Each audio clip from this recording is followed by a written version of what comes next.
In-law integration is very, very important in all marital unions. But we find out that quite a number of spouses, they struggle with this. It's always gbas-gbos. Even the in-laws sef are showing some spouses pepper, serious pepper. What is the whole wahala sef? Like why are they finding it difficult to integrate? To me, I feel there are three things: inability to love, entitlement mentality, and also possession mentality. You have to study the kind of in-laws that you have, and if you have some that are very, very difficult to manage, set boundaries. Whatever you are giving them as a family. You do your responsibility And then keep them at arm's length. but make sure you do your responsibility. It's very important. Not that you say yes, not that it's not because of them. You are doing it because that's the right thing to do. Love is very key to whatever we do. Love is deep. It could be terrible. It could be painful when the in-laws are not representing the love back to you. It could be very horrible. I know what I'm saying. I've heard cases. I have seen cases of extreme in-laws. I have seen it. But you don't fight evil with evil. It might be tiring. Let me tell you the truth. It's frustrating to express love to someone that is not showing you love. So I'm not trying to make it sweet. I know what you will go through, but I'll still say the same word. You need to express that love back.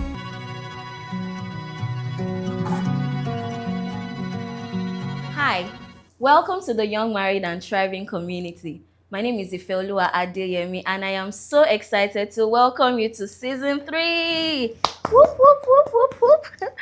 And today, I'm not going to be doing this speaking alone, as you already know. I have with me a fabulous couple and I am so excited to bring them on. And that is Dr. Femi Ogoenika and Mrs. Olabisi Ogoenika. Thank you. Thank you so much for, coming, honoring my invitation. They are loaded. When I tell you loaded, these people, they are so loaded. You would find out as we proceed in this episode. So today we are going to be treating a very, very important topic, and that is family integration, understanding and managing in-laws. I'm sure you'd agree with me that in-law integration is very, very important in all marital unions. Yeah. But we find out that quite a number of spouses, they struggle with this. It's always gbas-gbos between the husband and his in-laws, and then the wife. Even the in-laws sef are showing some spouses pepper, serious pepper. So I would like to ask, what exactly causes the rifts we observe between some couples and their in-laws? What is the whole wahala sef? Like why are they finding it difficult to integrate? What are the reasons why these issues occur?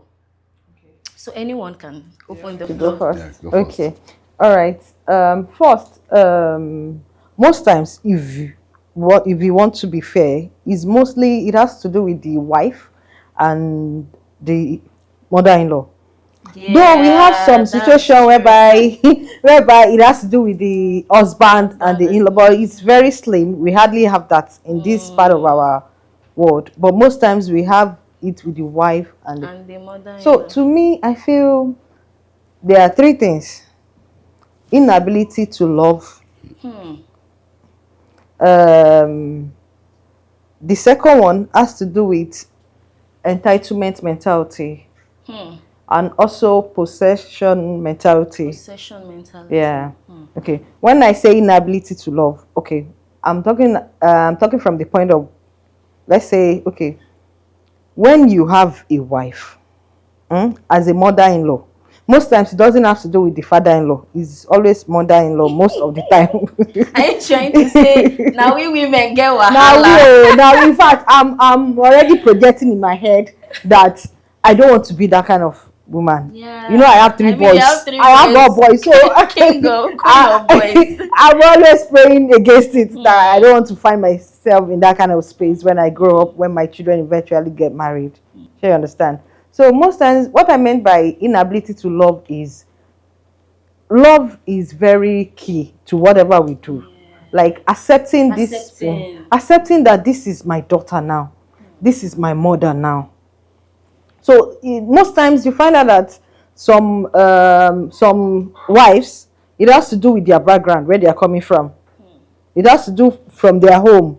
Like, how do they, what is their level of acceptance when it comes to other people? Other How people. are they how How accommodating much are do they they? love others? How much do they love others? And you going into a new A new family, home. you should be opened. You should be open to accommodate and accept everybody. If you love your husband, you should be able to love people It's that are family.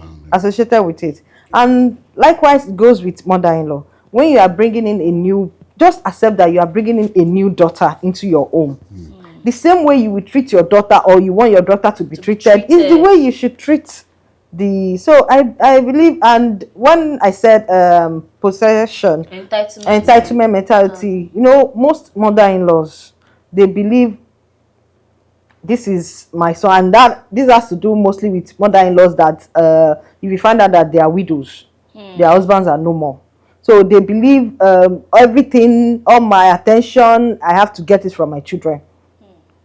When it comes to, fine, you have to take care of your aged parent, but at least just have it at the back of your mind that this is my son who now has a A family family of his of own. his own, and his first duty, Is to his his first family. family, sure, you understand, is to his first family. So we find out that most times, most of these women, that is mother-in-law, they want to be the one to control, to make decisions that are meant to be made Made between between husband husband and and wife, wife.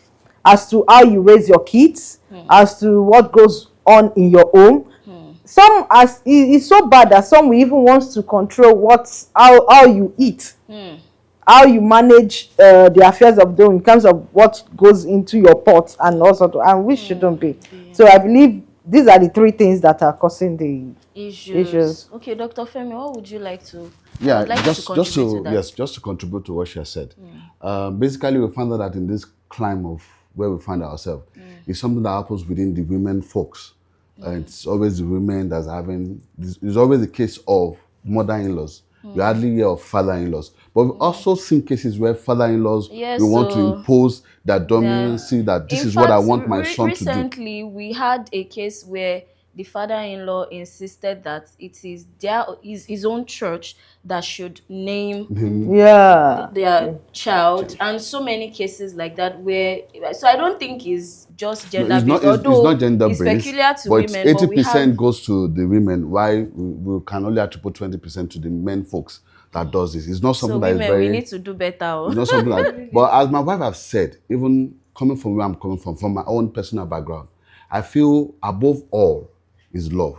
When you're seeing someone that I like me when I was getting married, I knew within my heart that whoever I'm getting married to, I'm going to love every other thing that comes with that person. I didn't want to differentiate because I know this is someone I want to spend. I've calculated this is someone I want to spend the rest of my life with. So if I'm only going to take her out and I want to leave her extended baggages, then where will I expect her to put her baggage? I remember when we were even doing boyfriend and girlfriend. I was one asking her, I need to meet your sisters because, you know, in our conversation, she said she had two younger sisters. Let me meet them, even in state of boyfriend. And let me even know what I'm going into. And I met them. I felt, okay, this is someone I can also take as my younger ones. sisters. So I knew before I got married that I was going to do some certain things. I might need to change some procedures that will work for me. That okay, when it comes to my in-laws, I will see them as my family. And she also sees my family as our own family. And I feel over the years it has worked out for us. Even though we've had differences, we've had issues, we've had dispute when it comes to some decision. But above all, that first word that she said, and I'm also saying, which is love. Love supersedes all this. When you know you love these people genuinely, not that you're acting that love. I see them as my sister. I see our mom like my mom. Our mom is even my mom because my mom is late, so our mom is Unfortunately, your alive. mom is late. My dad is alive. Our own dad is late, so we don't have a choice. We just have to accept. My dad loves my wife more than myself. Wow. He respect my wife more than me. Wow. So if I want to get something from my dad, it's not someone I see regularly. But if I really want him to be calm when we are talking, because we're not, I just go with my wife. When I go with my wife and he knows my wife is around me, he has that sense of respect for me. So it works for us. Like I said, the first word is just that love. And like you rightly said, this entitlement mentality. And I will also speak to us as men. Yes, we have duty to our immediate family, which is my first family, and we also have duty to our second family, which is our extended family. So instead of me waiting till they ask me and they will come and bore me in my house, let me do the needful. If you do the needful ahead of time, yes, we might have some terrible cases, but over time, I feel you doing it ahead of time will resolve and prevent a lot of confrontation. So instead of saying my mom needs to come to my house and do no, I want to come and see the children. I'll take the children to her. I'll do the needful. I'll take care of her. I'll take care of her, my in-laws. So they won't have any reason to come to my immediate family to come and no, they will come. You understand? No, they will come. But it's not that, when they come and your things are not done, when your mom feels you are not giving me the rights that you are giving my wife, that's why she will, women, that's why she will be thinking. When I'm doing the needful, before the month's end, I'm taking care of her, I take care of who I'm supposed to take care of. Even when they come to my house, it's that joy that they see, that that happiness that my son, my your sister even said something on her birthday. She said, anytime I'm going to my brother's house, I'm going to eat. That's the only thing she does not have any cause to come and settle anything. Come and do anything. She's going there to eat. And I remember when my mother too was alive, I just found out that my wife was one always, why don't you do this for your mom? Do this. I didn't know it was partnership that worked. You know what my mom does? Instead of my mom asking me for something, she will not ask me. She will go and ask my wife. Wow. Tell your husband. She will tell my wife her needs. Now, my wife will now come up to me as if she's the one suggesting, why don't you do this to mom? Even when I say, no, mommy, I don't. She says, no, you need to do it. Not knowing that they've already planned it. So by the time I now do it, so this is what you guys are doing. So what am I saying in essence? When there's love around, when you show the love equally, then it makes it easier. It makes it easy. It reduces this tension when it comes to That's amazing. in-laws. That means we must have a mind shift. We must not think that all in-laws are terrible. But then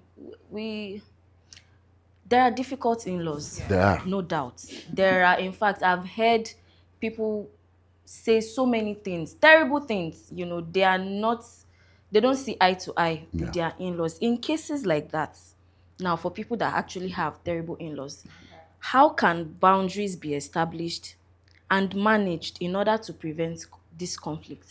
Okay. Should I go ahead? Okay. For me, I'll still go back to what I've said, which is the only way to solve cases like this is to show love. Love is deep. It could be terrible. It could be painful when you have when the in-laws are not replicating the love back to you. It could be very horrible. I know what I'm saying. I've heard cases. I have seen cases of extreme in-laws. I've seen it. But you don't fight evil with evil. I've learned that. My mommy will tell you don't fight evil with evil. When you show good back to somebody that is showing you the other way around, one way or the other, the one day your good act will stand for you. It's a law of karma, and I really believe in it. Don't pay evil with evil. So if you have the opposite, if you have your in-laws doing the opposite, you just show that love. It might be tiring. Let me tell you the truth. It's frustrating to express love to someone that is not showing you love. So I'm not trying to make it sweet. I know what you will go through, but I'll still say the same word. You need to express that love back, because that's what even Christ has preached to us. You express that love back. And one way or the other, one day, it might touch, it might, and it might not. But I still believe that it's going to anyways, do it without even expecting anything in return. You express that love genuinely from your heart. It is your responsibility to love them. So you need to show them that love. And now to put boundaries. When you're saying boundaries, the boundaries come within you and your first family. Now, in any of the ways, whether the husband or the wife, you guys need to have an understanding.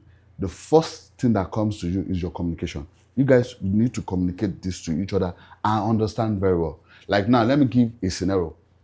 Let's say I have a mother-in-law that is very, very tough. and maybe the mother-in-law is now my own mother. Number one, I cannot eat my mother for my wife. Okay. I will love my wife more than my mother. I don't know whether you are to. So as a man, I must know how to manage that game very well. If you are not being taught, you must know how to respect your wife as your wife and love her for your wife. And you must also know how to respect your mother as your mother. But you can create boundaries that, okay, this is the level in which my mother can get to when she comes to my immediate home.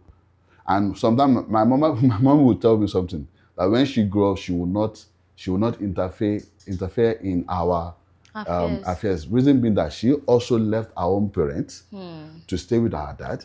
So if her parents do not do that for her, why is she expected to do this to us? So that's my own mom. But does not mean that another mother will not say no. It's my first son. It's the only son, especially for women that have son. And we all know that sons are more attached to their mother. So we have cases of mothers very, very, They'll call extremely them difficult to say, mommy's this is boy. my son. They even did. I have a friend, not even a friend, like a client that had issues. And when we tried to resolve what is happening within him and his wife, we realized that it was just basically his parents, his father and mother. The mother says, you cannot, this is someone that has been married for like 5 years. They have 2 kids. And she's insisting that no, you will not marry. Even when they went to courts of law, and like George was like, for God's sake, leave these people to live alone. Let them even express their mistakes. In marriage, you are meant to make mistakes because you must learn from it.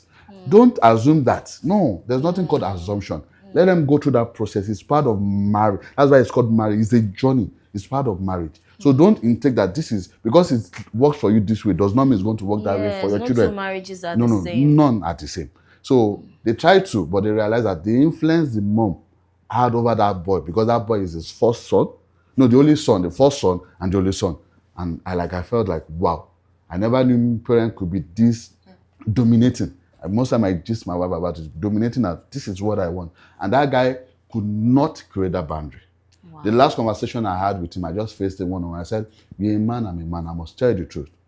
Whatever has happened in your marriage, you cost it. Because you could not create that boundary that this is the level my parent can get to when it comes to my decision.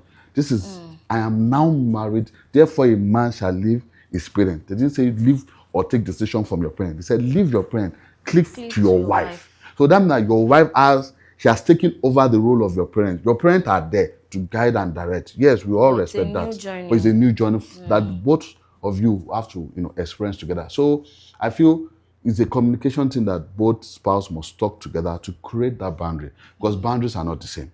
The way I'm going to create my boundary is even from the way under marriage is going to create that boundary. So no, like you said, no marriage are the same. So we just have to come, sit down together, create what works for us. Amazing. That was really, really insightful. So in summary, I think wisdom is profitable to direct. That's just the summary, because if you don't use your discretion and wisdom to manage, it's just like HR. Okay. I think I'll target marriage HR. So you actually need to know how to manage your in-laws depending on their personality. I think when you study them, you will know that, okay, this is what this person likes. In fact, I had a friend gist me that the father-in-law does not see eye to eye with her before. He would even barely call. Anytime he mistakenly calls her, it's just because he wants to speak to the son. And one day she just changed it for him. Say, "Emi no ni pe I won't call you again." But what she now started doing was, anytime they visit, she would take gifts, she would honor him, she would send him money and all that. So eventually, now I'm not saying, like, of course, but there are some people that they are materialistic. She knew that, okay, that's what this man likes. If you honor me, then my heart will be open to you. While some people, they just need your physical presence. Be there for me. I don't need anything that you have to offer me. So I think we just really need to, no matter how difficult someone is, there's always a soft spot. They always have a momo button. Yes, there will be a soft spot. So I think what we need to do as young couples is we should study our in-laws properly, know what they like. Then even as couples now, we should have negotiables and non-negotiables, because without that, there would be issues. There will be issue because there won't be boundaries. Okay, this is permissible for us. Okay, can Can an in-law come and stay for a month? Can they? So all those. All those things So is for something. so I would like you to also, yes, please. He has said it all, but I would like to add one or two things. The most important thing, like he said, is love. But sometimes love is not enough. You have to create boundaries. And like he said, that boundaries does not have to come from one person. And it all boils down to the ability of the man. You know, the man is the head of the home, to be able to steer the wheel of the family. Either if the difficult in-laws has to do with the wife or has to do with the husband, it depends on how the man of the house is able to handle it. So when I'm talking about boundaries, you create boundaries and you must come together to reach an agreement together when it comes to the boundary. Okay, let's say, okay, this is the way your mom is.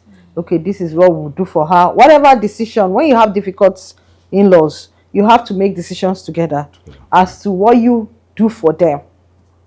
Because if they find out that, oh, when they come to you, you are the soft person, they can always come to you and have their ways. They will automatically see your wife as the bad person, enemy. yeah, as the enemy. That, oh, even things that has nothing to do with the wife, maybe the man just made the decision on his own, they will be like, oh, I'm sure it is his wife that asked him not to give him. I'm sure it's his wife that asked him not to carry me. Like he said, when his mom was alive, when she was alive, um, even when she wants to, there are times that she wants to travel. Maybe she wants to go to a party and she needs him. She needed him to take him. She will call me. You say, ah, do you know what she will do? She will tell me that, ah, I have a party. Oh, that party, ah, I would really love you to be there, oh, BC.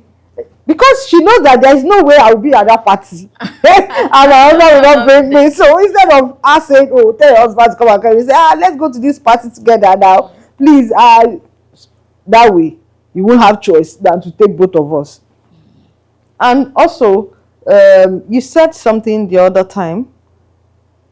About wisdom. Yeah, about wisdom. Wisdom is very profitable. You look at the in-laws, like, what do they really want? You study them. Because there are some people that prefer the attention.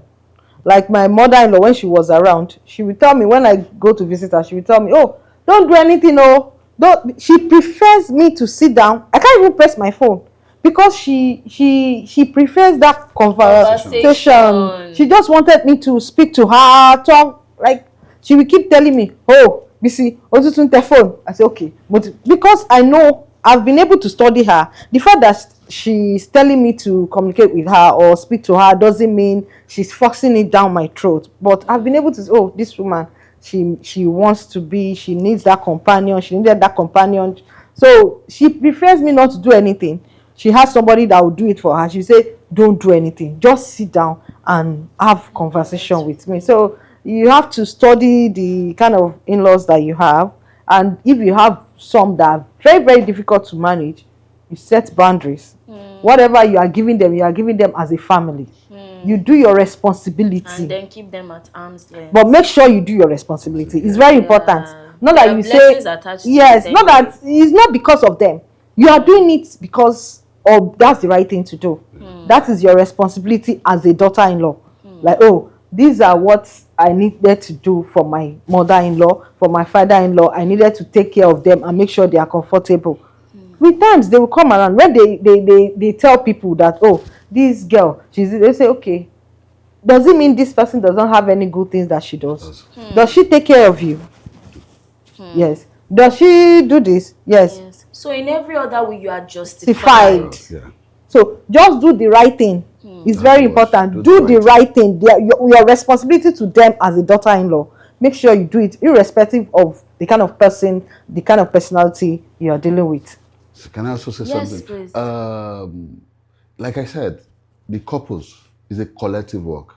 Attending to in-laws is not something you just leave to one of you to do. No, that has to be a collective. I just want to give an instance. Like when my dad was doing his birthday last year, my dad is a very thorough person, very tough and street man. Even we, the children, we don't really. There's no that connection Cordial. like that. It's not there. We just do things because the Bible says we should do.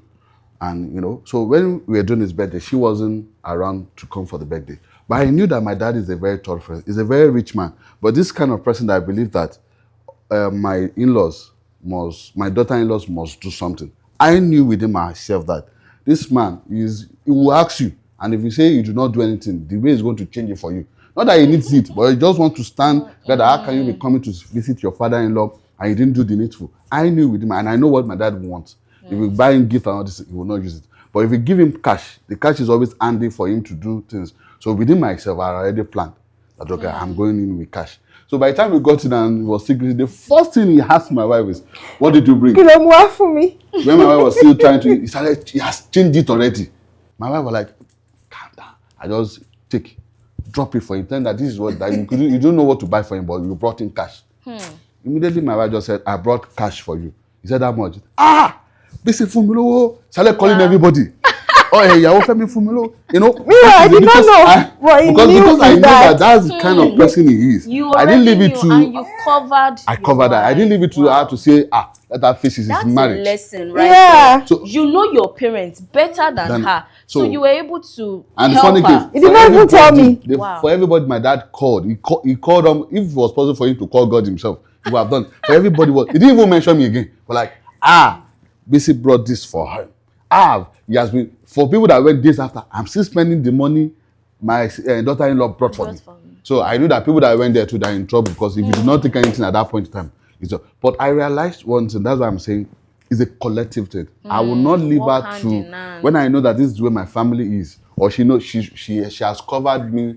I don't know how many times she has covered me when it comes to my own in-laws too. She has covered that. You hardly, before her mom will say, she has told me what her mommy will likely say, you did not call them. We are going to call them now. You now call as if I'm the one just remembering to call them. Yeah, they will pray. Not know that it was my wife that's like Mother's Day. You must call her on Mother's Day. You don't joke. Even if it's 3 times, it was so greater. I feel it is a collective thing. Don't let us leave it to ourselves to do it, because I know my parent better. She knows our own parent better. So when we let us understand each other as partners, then it's easy to even manage the in-laws. So don't always leave them like, she will learn. It's their in-law. You know their weak points. You just give her the weak points. She will use her strength to take care of the weak points. Amazing. That's really, really beautiful. Thank you so much. What you just shared made me remember should I call it a trick now that I learned years ago. So I can't remember where I got it from, maybe a speaking engagement, and that person said that, and that's what my husband and I will be doing. That person said, if as a couple you want to gift your parents, so let's say you want to gift his dad now, you'll be the one to present the gift, even though it is coming from both of you. Like the in-law will be the one to, the spouse will be the one to, how do I put this now, so that they understand.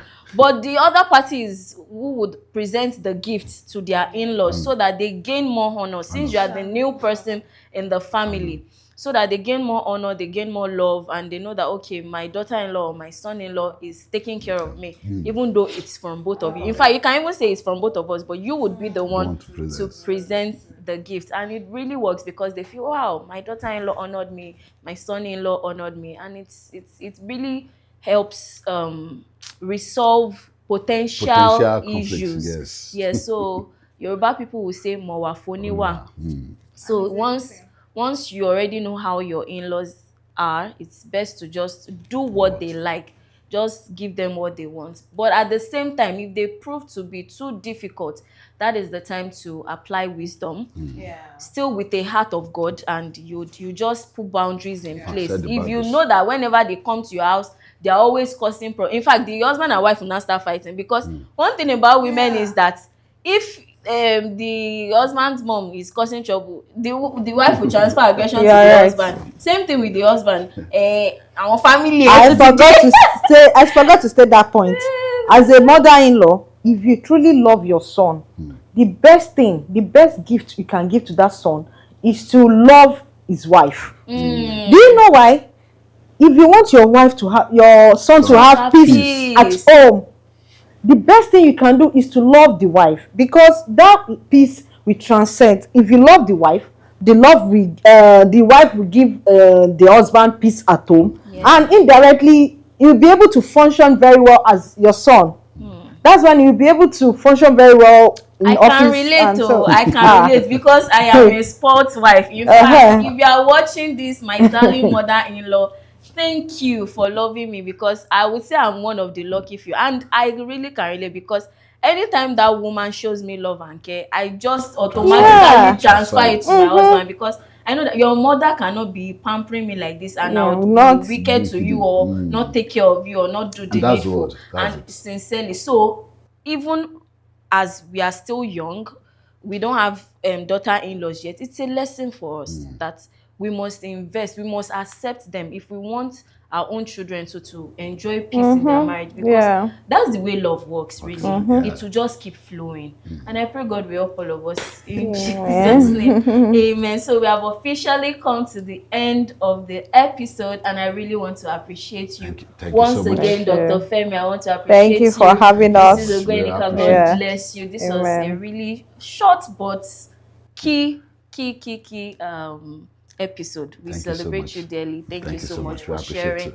So please, if you are yet to like, subscribe, or follow us on our Instagram page, please do so. Do so. We share practical and relatable insights here at the Young Married and Thriving community. So please forward this video to as many people as possible and ensure you watch the next episode. So until then, bye.